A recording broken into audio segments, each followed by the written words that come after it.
হাত পায়ে ধরে রাখবে, ডাক্তারের অবস্থার মধ্যে পাকা। এই হিসেবে তারা সব ধরনের প্রস্তুতি নিয়ে হযরত উরওয়া ইবনে জুবাইর রাহিমাহুল্লাহ কাছে আসলেন। আসার পরে জিজ্ঞেস করলেন উরওয়া ইবনে জুবাইর কি করতে হবে।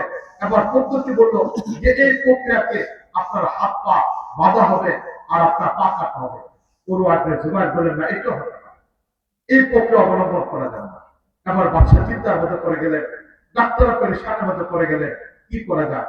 এই অবস্থায় উরওয়া ইবনে জুবাইর বললেন, তোমরা এক কাজ করো, আমাকে একটু উজু করো। এবার উজু করানো হলো।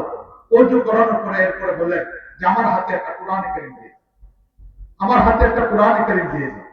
এবার ওনার হাতে একটা কোরআন কারীম দিয়ে দেওয়া হলো। এবার তিনি কোরআন কারীম তেলাওয়াত করা আরম্ভ করলেন। কিছুক্ষণ পরে, বেশ কিছুক্ষণ পরেই ডাক্তাররা সামনে এসে দাঁড়ালো, বাদশা নিজে এসে দাঁড়ালো। দাঁড়ানোর পরে উরওয়া ইবনে জুবাইরকে সালাম দিলেন। তিনি কোরআন কারীমের তেলাওয়াত থেকে মুখ তুললেন। তোলার পরে বললেন, কি হয়েছে বলো, এখনো কি তোমরা অপারেশন করো নাই? এবার বাদশা বললেন, খলিফা আব্দুল মালিক বিন মারওয়ান, যে আমরা তো অপারেশন করে ফেলছি, পা কেটে ফেলছি।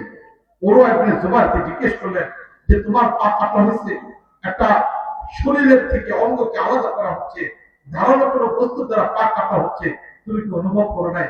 উরওয়া ইবনে জুবাইর রাহিমাহুল্লাহ তিনি উত্তর দিলেন যে আমি যখন কোরআন কারীমের তেলাওয়াতের মধ্যে লিপ্ত হয়েছি, আমার মনে হচ্ছিল আমি যেন আমার মালিকের সাথে কথা বলতেছি।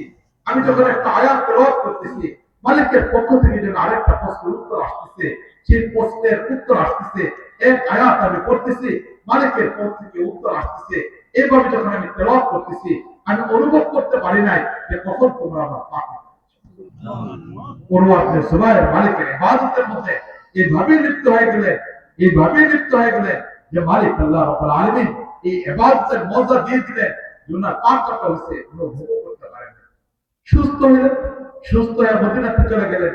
তিনি তো আল্লাহর আশিক ছিলেন, মালিকের ভালোবাসার মানুষ ছিলেন।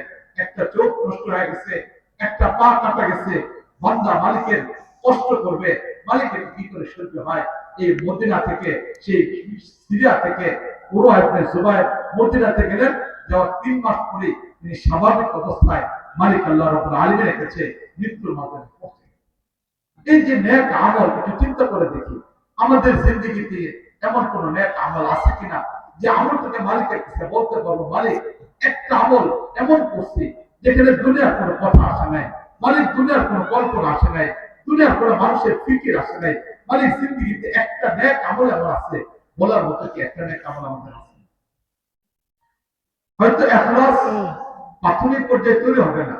আল্লামা তাকি উসমানী সাহেব হাফিজাহুল্লাহ তিনি ইখলাস তৈরি করার ব্যাপারে বলছেন যে 1 নাম্বার, যদি কোনো ব্যক্তি মালিকের জন্য কোনো কাজ করতে চায়, তাহলে তার সবার আগে 1 নাম্বার কাজ হলো আল্লাহর কাছে বেশি পরিমাণ দোয়া করা, যে মালিক আমার ভিতরে ইখলাস তৈরি করে দাও, মালিক আমার মধ্যে ইখলাস তৈরি করে দাও, যাতে করে আমি সব কাজ তোমার জন্যই করতে পারি। এইভাবে মালিক আল্লাহ রাব্বুল আলামিনের কাছে খুব বেশি পরিমাণ কান্নাকাটি করে দোয়া করা, এটা হলো 1 নাম্বার। ইখলাস তৈরি করার 2 নম্বর কাজ হলো আল্লামা তাকি উসমানী সাহেব হাফিজাহুল্লাহ বলেন, ইখলাস তৈরি করার 2 নম্বর পদ্ধতি হলো যে কাজটা আমি করব, করার আগে একটু চিন্তা করব কার জন্য করতেছি। কাজটা যখন চলমান তখনও হৃদয়ের সাথে বোঝাপড়া করব যে আমি কাজটা কার জন্য করলাম। আর যখন কাজটা শেষ করব তখনও হৃদয়ের সাথে বোঝাপড়া করব কাজটা কার জন্য করা হচ্ছে। যদি কিছুদিন পর্যন্ত প্রত্যেকটা কাজের ক্ষেত্রে কোন একজন মানুষ নিজের হৃদয়ের সাথে বোঝাপড়া করে, তাহলে আল্লামা তাকি উসমানী সাহেব হাফিজাহুল্লাহ বলেন, তাহলে এই ব্যক্তি হৃদয়ের মধ্যে এক পর্যায়ে ইখলাস তৈরি।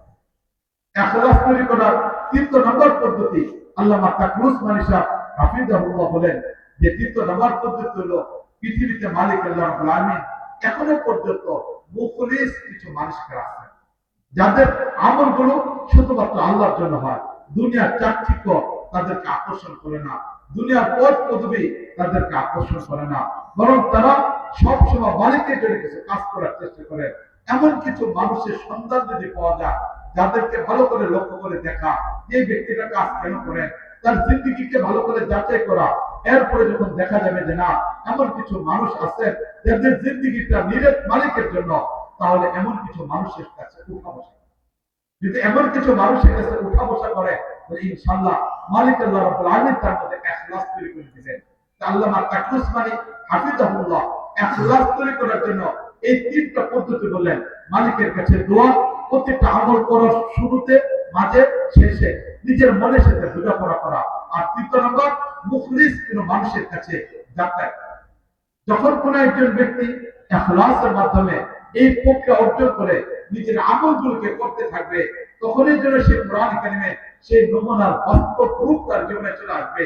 যে কথাটা ইব্রাহিম, মুসলিম জাতির পিতা ইব্রাহিম আলাইহিস সালাম বলেছিলেন, ইন্না সলাতি ওয়া নুসুকি ওয়া মাহইয়ায়া ওয়া মামাতি লিল্লাহি রাব্বিল আলামিন। আমার নামাজ, আমার কুরবানি, আমার বেঁচে থাকা, আমার মৃত্যু কেবলমাত্র, শুধুমাত্র, একমাত্র মালিক আল্লাহ রাব্বুল আলামিনের জন্য। তখন এই বান্দা নিজেকে ওইভাবে তৈরি করতে। আর যখন কোন একজন মানুষ নিজের আমলগুলিকে এভাবে তৈরি করে নেয়, মালিকের রহমত চলে আসে, মালিকের পক্ষ থেকে পরিপূর্ণ রহমত চলে আসে। মুআজ্জাজ হাদিন আর ছোট্ট দুইটা ঘটনা বলে আলোচনাকে শেষ করে দিচ্ছি। বান্দা যখন ইখলাসের সাথে আল্লাহর জন্য আমল করে, তখন